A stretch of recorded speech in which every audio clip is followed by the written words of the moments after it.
ఇలాంటి పరిస్థితి హైదరాబాద్ క్రికెట్ ఏర్పడింది. వేరే రాష్ట్రాలలో చాలా క్లబ్స్ ఉన్నాయి. కర్ణాటకలో 8,000 క్లబ్స్ ఉన్నాయి, తమిళనాడు 400 క్లబ్స్ ఉన్నాయి. కేవలం హైదరాబాద్ లో మాత్రము 216 క్లబ్లు ఏర్పడ్డాయి. మరి జిల్లాలకు ఒక జిల్లాకు ఉమ్మడి జిల్లాకు ఒక క్లబ్, నల్లగొండకు ఒక క్లబ్, మహబూబ్నగర్కు ఒక క్లబ్, మెదక్ ఒక క్లబ్, ఆదిలాబాద్ ఒక క్లబ్. ఎవరు రంజీ ట్రోఫీ ఆడాలి, ఎవరు వన్డే ఆడాలి, ఎవరు T20 ఆడాలి, ఎవరు దేశానికి ఆడాలి, ఎప్పుడు కపిల్ దేవులు రావాలి, ఎప్పుడు సచిన్ రావాలి, ఎప్పుడు ధోని రావాలి, తెలంగాణ క్రికెటర్స్ అని చెప్పని నాకు బాధ కలుగుతా ఉంది. చూస్తూ ఉంటే జీవితం గడిచిపోతా ఉంది. ఇంకెన్నేళ్ళు బతుకుతాము మనకే తెలియదు. ఈ సందర్భంగా తెలంగాణ డిస్ట్రిక్ట్ క్రికెటర్స్ ఏర్పాటు చేయడం జరిగింది. అందరి కూడా పెద్దలు ఏవిఎన్ రెడ్డి గారు ఉన్నారు, పెద్దలు రమణాచారి గారు ఉన్నారు, తమ్ముడు శివసేన రెడ్డి చైర్మన్ కూడా రాబోతున్నాడు. అదేవిధంగా అందరూ కూడా రేవంత్ రెడ్డి గారిని కలిసి, కిషన్ రెడ్డి గారిని కలిసి, కేసీఆర్ గారిని కలిసి, అందరినీ కలిసి అనుమతులు తీసుకొని SCA ఉన్నది. హైదరాబాద్ క్రికెట్ వచ్చి హైదరాబాద్ క్రికెట్ ఉండకపోతాను మేమేం పక్క జరపమంటలేము. లెట్ ఇట్ బి SCA మీరు అట్లనే ఉండండి. మాకు 32 జిల్లాలకు సొంతం అసోసియేషన్ ఇవ్వండి.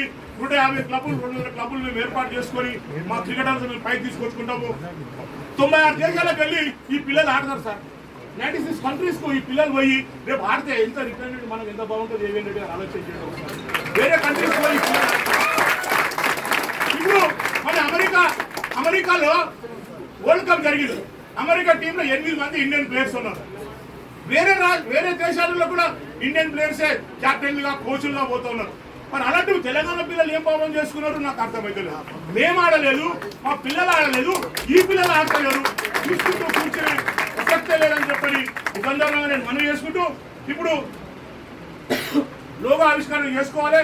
మరి పెద్ద రమణాచారి గారు, ఏవిఎన్ రెడ్డి గారు దయచేసి మరి లోగో ఆవిష్కరణ అందరూ కూడా దయచేసి లోగో ఆవిష్కరణ చేసుకోవాలని కోరుతాను.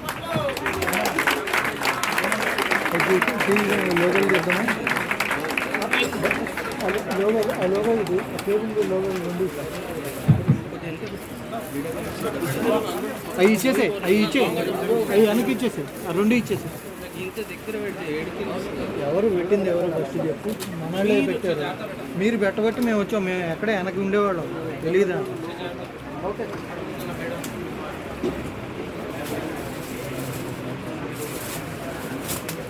అందరు గట్టి క్లాస్ మీ అందరి సర్తాలతో శుభాకాంక్షలు తెలియాల్సుకుంటున్నాం. మీ అందరి కోసమే వెంకటేశ్వర అన్నింటి లోగో ఆవిష్కరణ కార్యక్రమం జరగబోతుంది. కాబట్టి ఈ సందర్భంగా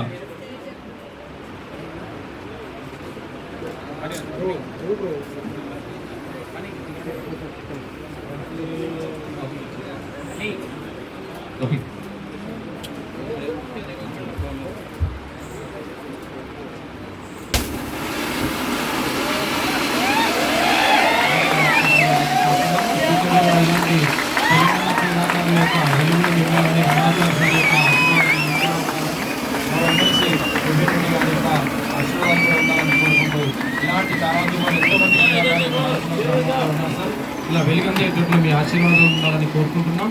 మరి తెలంగాణ క్రికెట్ని ఆశీర్వదిస్తూ లోగోని ఆవిష్కరిస్తున్న సందర్భంగా మరొక్కసారి పూజ్యులు పెద్దలు రమణాచారి సార్ గారికి, గౌరవ ఎమ్మెల్సీ ఏవిఎన్ రెడ్డి సార్ గారికి, వేదిక పైన ఉన్న పెద్దలందరికీ మరొకసారి ధన్యవాదాలు తెలియజేస్తున్నాం.